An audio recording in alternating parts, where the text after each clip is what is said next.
নমস্কার, এই ভিডিওটা দেখুন। সায়নী পিসি আর খেলো না খেলা, আবার যদি খেলো তাহলে পরিয়ে দেব ঘাস ফুলের মালা।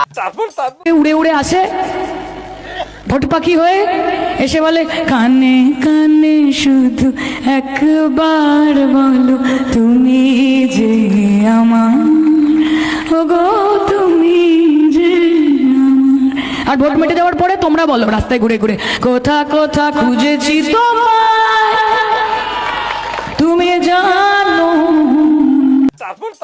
কিরাম যুদ্ধেছে আপনারা একটু দেখেছেন? কিরাম যুদ্ধেছে এরা রাজনীতি করতেইছে না মানুষ, এদের দেখলেই মাথার রক্ত গরম হয়ে যায়। আমাদের পশ্চিম বাংলার কোনো মানুষ এর দেখলেই মনে হয় সহ্য করতেই পারে না।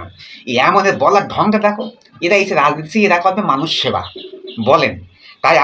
তাই আমি পশ্চিম বাংলার মানুষের কাছে বলছি, এইসব ঢং জুত আর না, যদি না দেখতে চান আর যদি ভালোভাবে জীবনযাপন করতে চান, আপনার বাচ্চা কাচ্চা যদি ভালোভাবে মানুষ করতে চান, তাহলে এই জোড়াফুলের হটিয়ে, জোড়াফুলের সরেই সিপিএম কংগ্রেসের ভোট না দে, নষ্ট না করি সোজা গিয়ে পদ্মফুলি ভোট দেবেন। কোনো চিন্তা ভাবনা করবেন না, সোজা পদ্মফুলি ভোট দেবেন। যদি সুস্থভাবে মানুষের মতন বাঁচতে চান তাহলে পদ্মফুলি ভোট দেবেন।